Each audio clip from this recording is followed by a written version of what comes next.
From WDWNT, the worldwide leader in Disney Parks news, this is ParksCenter.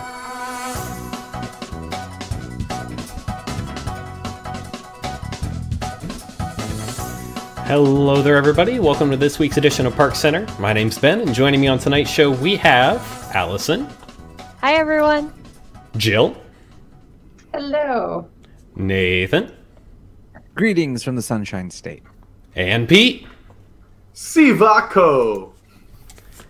All right, folks, let's kick it off with our first topic tonight, talking about the guided tours that were offered of the Indiana Jones queue. Yes, that's right. The queue was a tour. The ride was closed for refurbishments March 20th and 21st. And in order to not have park capacity get way worse than it was going to be, they decided to offer guided tours of the queue. South Park did it first, is all I can say here with the line simulation ride. To be fair, I think this is neat. Yeah. Yeah. I mean, it's a iconic queue. It's the first dare I say the first iconic queue? I might say the first iconic queue. It's very, very popular. Being the fact that the history of the ride, of course, is that you have to travel like something like a half a mile to get to the actual building because it's nowhere near the entrance. And I think it's kind of fun. The interesting thing is it's not a tour like you normally think of it. You think of it as sort of like, generally these are behind the scenes sort of things. I just did the behind the scenes tour over at Epcot, so I'm fresh with some of tourist things. And but this one they actually act like Dr. Henry Jones. He's done this. They're like acting out in kind of theme with the land. It's not any sort of behind or scenes or anything like that. So it's sort of a unique experience. It kind of reminds me of that one ride, not ride, but like theater experience at Universal for some reason. I can't remember the name of it because it's kind of crappy. But that's sort of what it kind of reminded me of a little bit. Fate of Atlantis, maybe? No, that's an Indiana Jones thing. I don't know. Anyway. No, it is Atlanta. I like that you see things that you wouldn't ordinarily see. And so even though it's not like, oh, the Imagineers did this because of this, you're still getting that sense because you see why it was constructed that way.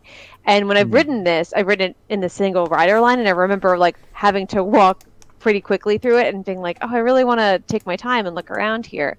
It's a tremendously good use of space. I think it's fun, and now I'd love to see that at a place like at the Tower of Terror, to really go through that queue, because that's my favorite queue of all time and ride.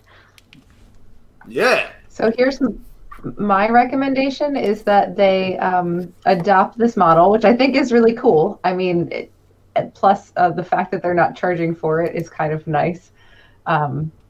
I'm not sure, but I guarantee you there are people out there that would pay for it.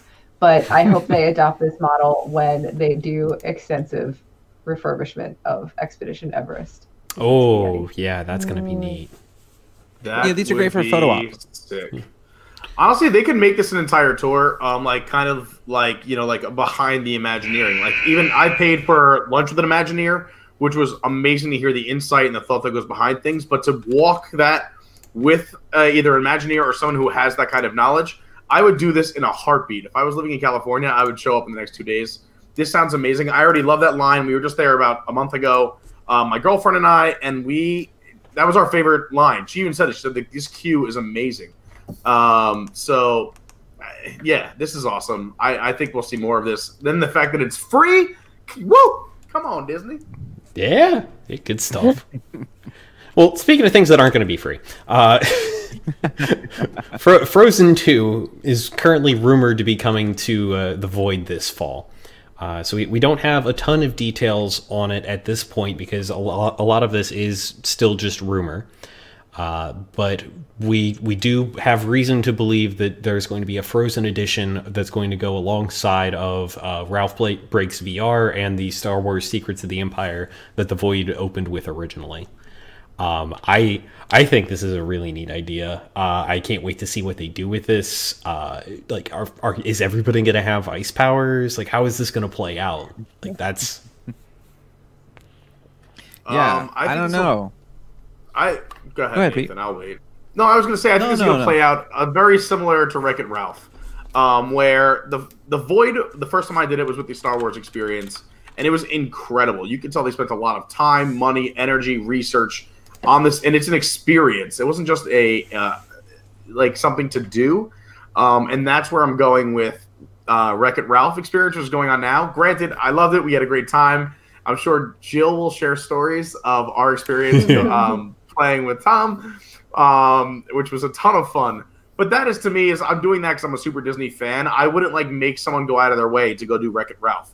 However, for the Star Wars experience, I do tell people, like, you should go check this out if you've never done like a real VR attraction. Like, you feel the heat, you feel the vibration, you go through rooms. It's super well thought out.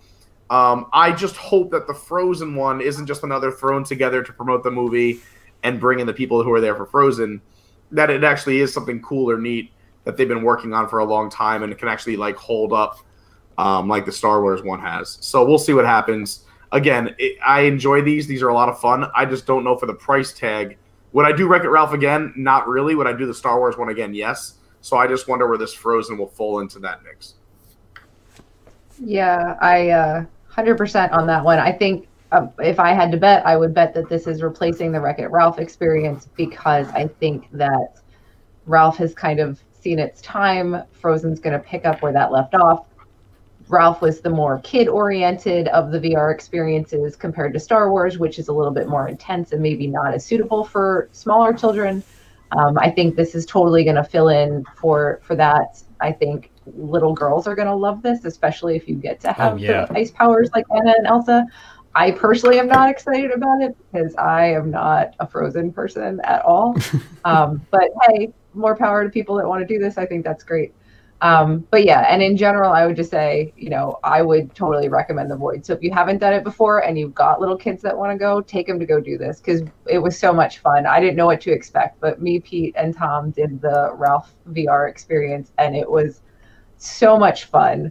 Probably the best part of which was Pete and I were shooting Tom in the face with milkshakes. You know, how can you be slinging milkshakes at Tom was the best part. We just didn't even care what the rules were. We just lit him up with milkshakes. You're just like, wait, can I do this? Boom, boom, boom. Yes, okay. That's all I'm going to do. Yep, that was pretty much it for like a good 5 minutes. That's going to be fun. Yeah, it was a lot of fun. All right, moving on from there to a two-parter that we're doing here on Mizner's Lounge.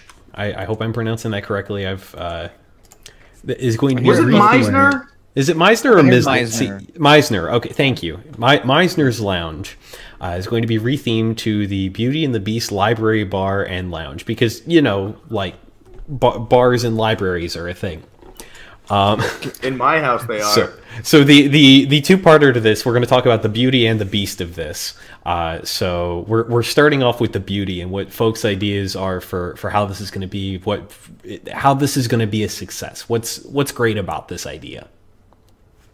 First of all, libraries and bars are a thing. There is one in my hometown of Farmingdale, Long Island. Really? I'm sure Pete has been to. Yes. It's an old library, and they've like repurposed it as a cafe and bar. Anyway, I think this is like my first reaction to this was like, oh, how cool! Like, we're gonna have like an immersively themed bar and lounge, and I think we need more of those throughout Walt Disney World. The ones that exist now and have popped up in the last couple of years are incredible, and often have really long waits. So there's a way to fill this to capacity.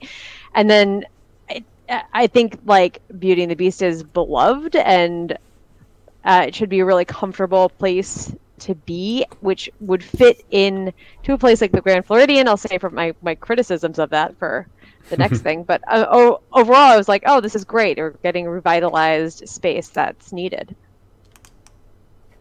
Yeah, I mean, it's not exactly like a gorgeous space by any stretch of the imagination currently. Yeah. So any sort of extra sort of love, I think, is a good call. I think that can be, and I think it could be what you're saying. It could be the Trader Sam's for the Grand Floridian, and that could be amazing, and it could be really, really pretty. I have so many like positives, but they all come with butts. So we'll get to those coming up for sure. But yeah, I think this could have potential. Yeah, I think Walt Disney World needs more Sorry, Pete. I am all for entertainment for grown-ups and more of it at Walt Disney World. I think there's nowhere near enough. I think there's not enough for grown-ups to do after like 8 p.m. for the most part. So if this is going to be another Trader Sam's-esque kind of experience, I am all for that. I think that's awesome. I would love to see that kind of location in almost every hotel. I think it's perfect. They obviously have seen that there's a market for it. Trader Sam's is packed all the time. You can barely get in most of the time. So if they can recreate this and do it based on, I'll again save the criticism for the next part, but I think the elegance of Beauty and the Beast, especially in the live action version, and how just lush and rich everything looked, I think fits well into the Grand Floridian environment, even if it's not Florida themed. Yeah. I know we went over. I want to give Pete a shot to talk about the good here. I was just saying, I'm Mr. Positivity, but if you want to start the timer for the next one, I'll wrap both of mine into one and let everyone else go. But yeah, that seems good. I'm Mr. Optimism. So for me, I loved this idea. I do love the Michael Eisner's Lounge. I'm sorry, Mizner's Lounge. It's always a fun stop. That was on purpose. That was on purpose, people. It's a fun stop, but again, it is crowded. There's something special. There's no big pizzazz except for the awesome music, which is played live right outside the lounge with the mix of like the classical stuff mixed with the Disney classics. But they're keeping that. So to me, there's no downside here, except for that there's going to be lines to get in, which is a downside for me, who likes going and doing those adult things that Jill talked about. This is going to be another awesome spot. I like the idea. I think it's really cool. Like, even walking into the Beast Castle over in Fantasyland, like I was like, this would make a really cool adult bar, because you have that like dark and the even if you got a DCA, the Beast Library, I'm like, this would make a cool bar, and then they're doing it. So I don't see a lot of downsides except for maybe the wait.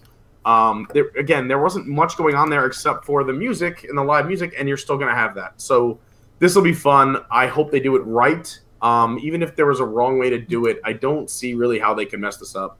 I'm also a huge Beauty and the Beast fan. Innocent, sweet boy. I mean, yeah, I'm gonna pay $19 for a cocktail, but I'm excited about it. My issues are why the live action version and not the animated version? Because they've already done the cartoon version. I mean, the animated version has some staying power. That's true. They've got it, but where the live action version, it's fine. But why? And also, really not really discernibly different when you're physically there. So why that? Because the bartenders won't be animated. Have you seen Trader Sam's? You can have animated bartenders. They're very animated. Pete, riddle me this then. Why the French Story in the Florida themed hotel? Go. Yeah. Where can you get the best French food? In the Grand Floridian. The France Pavilion? Well, from France. Correct. Technically correct. Not the French Pavilion. If you want the best French food, I'm telling you, you eat at the Grand Floridian. Like Victoria and Albert's, Narcoossee's, like they hit French food, New American. Yeah, we're all out of eating the at park. Victoria and Albert's. That's what we do. Oh, we're laying out the Victoria and Albert's money. But here's what I will say, Paul though. is the best French food on property. Yes. I'll just leave it there. Yeah. So, but don't they doesn't the library transport, or they have like a transportation thing they can do theoretically? Because doesn't he take her to like her old home? So maybe they're going to make some sort of backstory of like the library has been transported. I don't know. But also they want to make this in a place like that's not in a park, so you're not constricted to park hours. So you can't put it in the France Pavilion. Yeah. So this is a fun idea in a place where, like Jill said, we get the after hours fun. Yeah, and I mean, I get it. I totally agree. There's no Florida in Beauty and the Beast, but there's no other Florida-based IP that they can use, right? So if they have to use a non-Florida IP, why not at least do something that fits the feel of the Grand Floridian, which I think Beauty and the Beast, and especially, like I said, the live-action one kind of does. But here's what I want to suggest, based off of what Pete was talking about. Some night, Magic Kingdom after hours, a rave in Beast Castle. How over? How awesome would that be? Yeah, no, seriously, that's printing money right there. Right, I would. That 90s night over. I'm telling you, the 90s night in Disneyland looks sick. If they did anything like that here, Now I want to go back to high school and have prom there. That's what I want.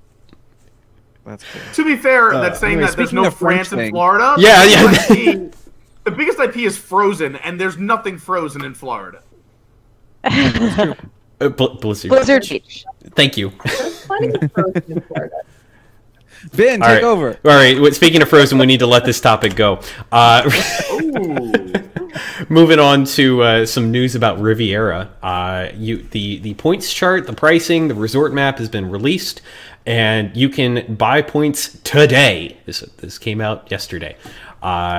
So let's take a quick look at this chart and just kind of the low level concepts here. The cheapest that you can get a room is Sunday through Thursday during the adventure season. The most value of value times for DVC points. It's 11 points a room. The most you're going to spend on that single room, which again it has one Murphy bed in this room, is 26 points a night during premiere season, which is a little up there for just a Murphy bed in this room.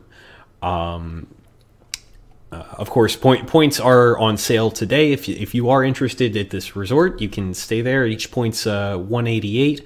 Annual maintenance fees around $830 per point. Note that those are liable to go up. If we take a quick look at the resort map, you can see just kind of how things are laid out. Of note is the walkway to the Skyliner in that top right-hand corner. Yes, it does have the Skyliner station. And do keep in mind that if you plan on ever selling these points, there are going to be some limitations on those points because of the way that Disney's restructured their resales market yet again. So bearing all of that in mind, what do people think about Riviera and how it looks? Are you buying in? Correct me if I'm wrong. Is a point still around $150 a point? I believe that the most recent sales from Disney Direct were about $170, $180 per point. So this is about on par. All right, so let's say someone's got a sick discount, $150 for easy math. Yeah, sure. The cheapest room on the cheapest night of the year is 11 points. That's around $1,600, $1,700. My math is correct. For the Murphy bedroom on the cheapest night of the year. Keep in mind that you're buying points for like a 30-year span at a minimum. So you're not paying that amount every single year. You pay that once and get the room get that many points for 30-some years. So you got to divide that number. How many points do you get a year? Well, it's what, $188 per point that you buy. So you pay $188 now. And then every year for at least 30 years, you get that 1 point. So if you buy 50 points, you get 50 points a year. Fees and everything else. Correct? Exactly, yeah. Yeah. I don't know. It still looks like a freaking Hyatt. It's a garbage look. Yeah. It's. I don't care what it looks. I'm about price. I mean, all of it. If you're gonna.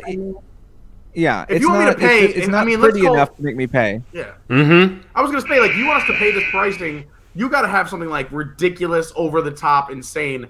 Like Nathan said, this is another hotel. It just looks like a hotel when you're driving by. Granted, it's got an awesome restaurant up top. You know, it's still Disney. You got great views. But again, I'm just going to go eat at the restaurant. What is bringing me into this hotel? Uh-huh. Oh, yeah, I will totally go eat at the restaurant. But feel free to go over a little bit on this one. We've got some spare time tonight. Yeah. I don't have a lot of ambition to actually stay at the Riviera anytime soon based on what those room layouts look like and how cramped they look. There are plenty of better located DVC properties with cramped little rooms that get you a lot closer to the parks. Yeah, well put. And if they think the Skyway is some sort of like gambit that will convince people to go there, that's insane too. So I think they need it for capacity.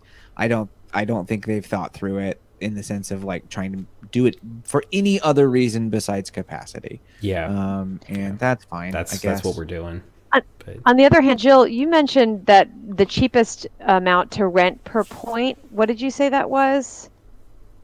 Approximately? I want to say it's around $17 a point to rent a point. I think that's about right. Because at that price, if you were to rent points and stay in the Murphy bedroom, that's $187. So that actually seems reasonable to me, rather than buying in.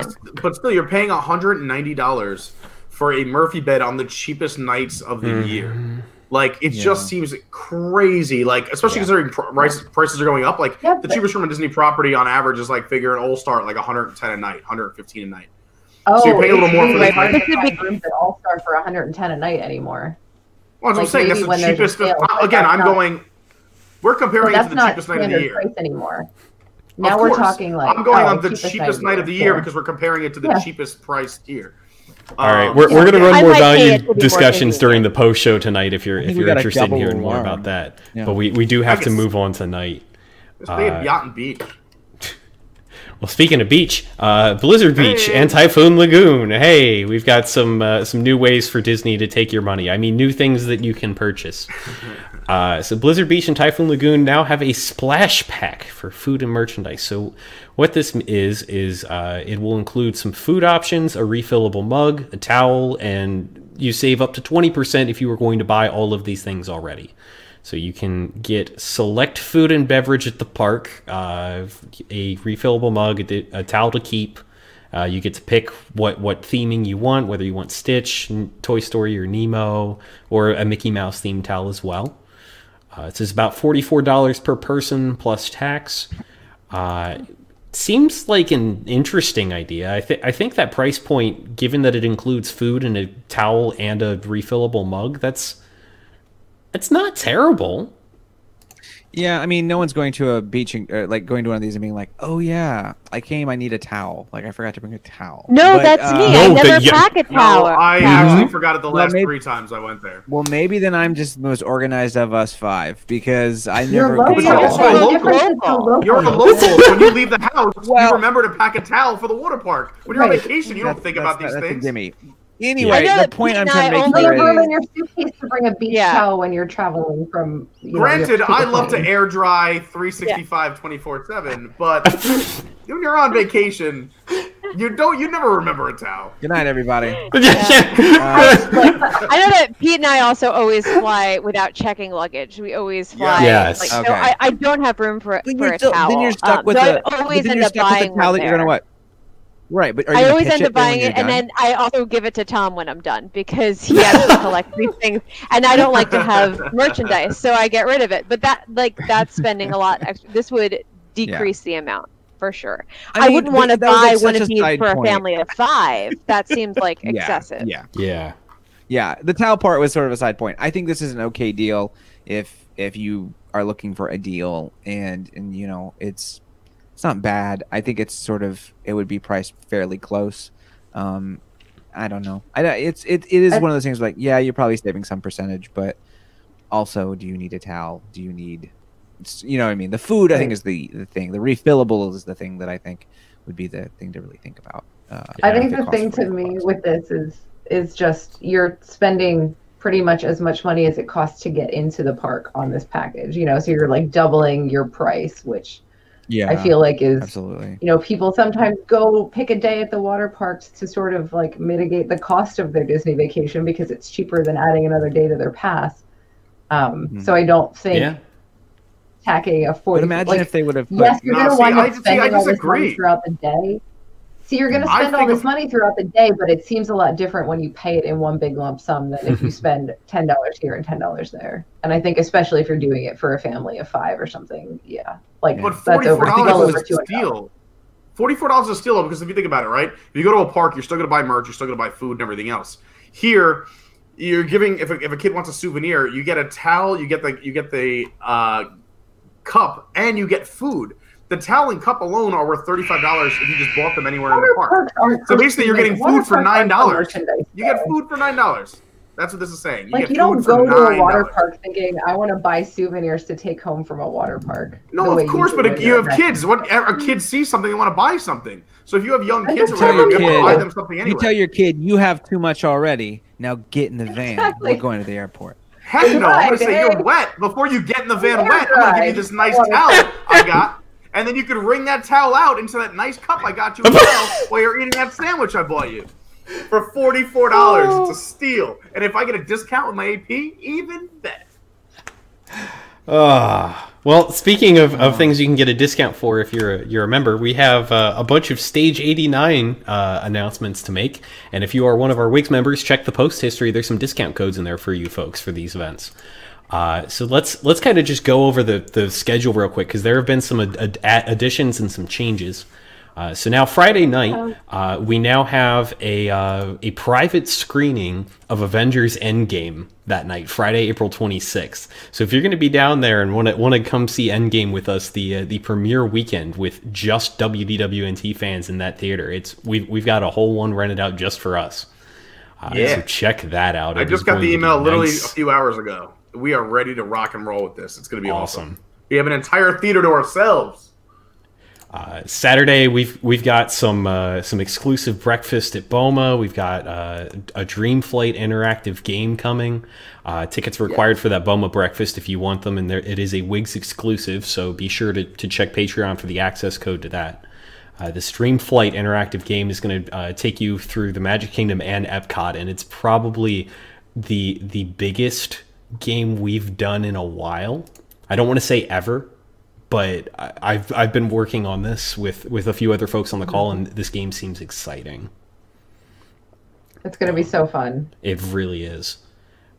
Sunday, we've got this Hollywood that was stories from the making of the studios, which is going to be a lunch where you get to hear from Imagineer Brian Collins and a bunch of others behind the great movie ride, Indiana Jones Epic Stunt Spectacular, the studio backlot tour, Pleasure Island, and a whole bunch of other wonderful things, including a commemorative gift per guest.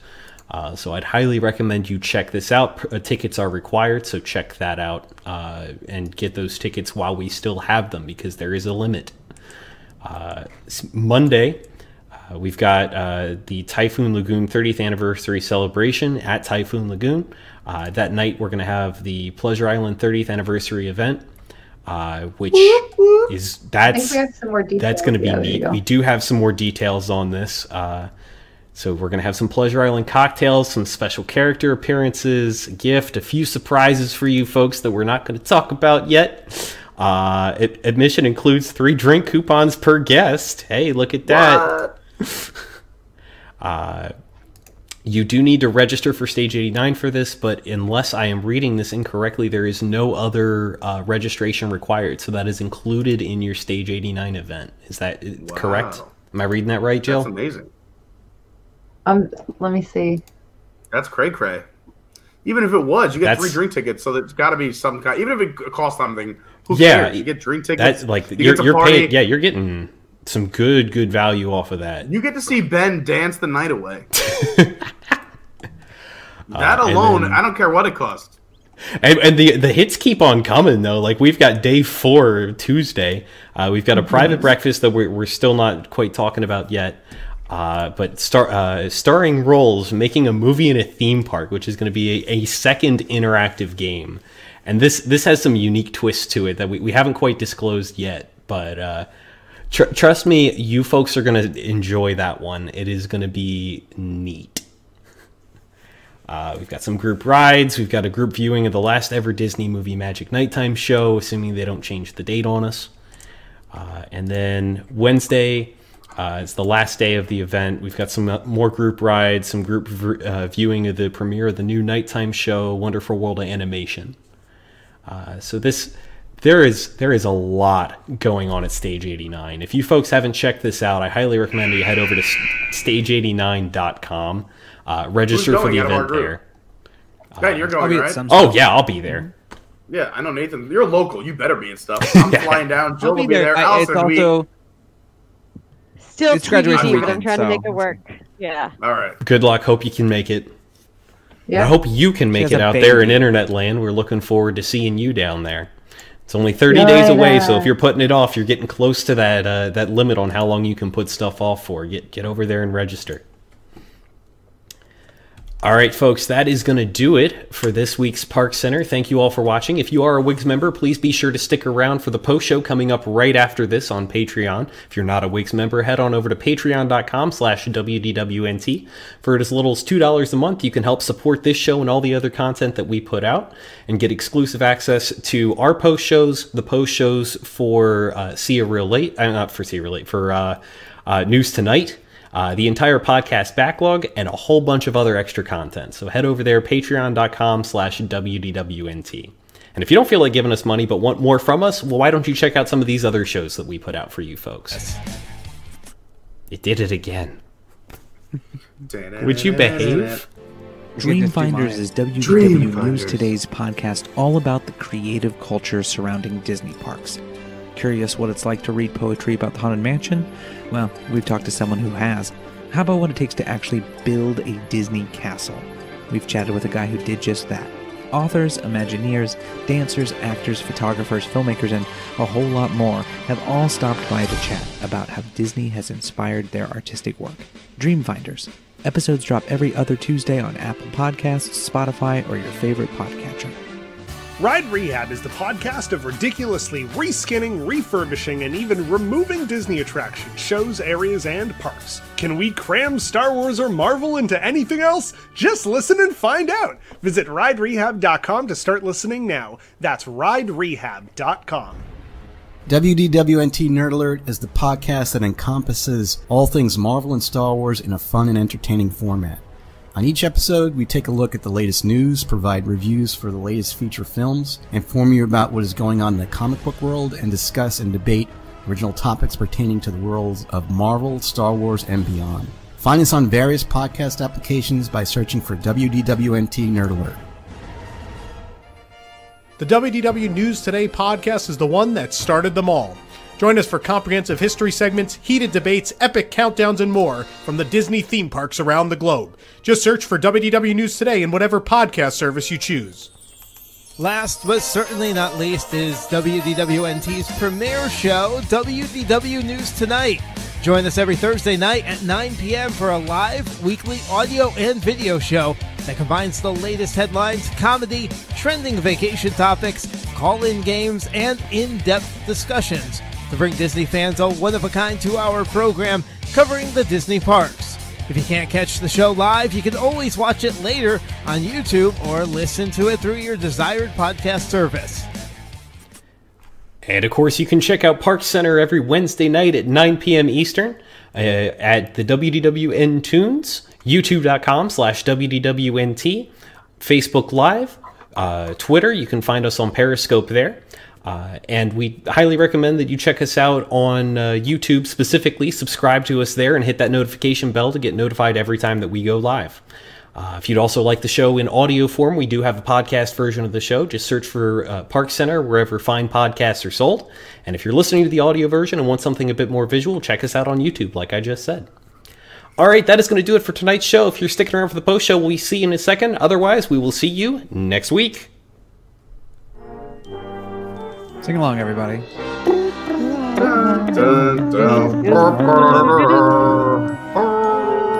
Make me a sandwich.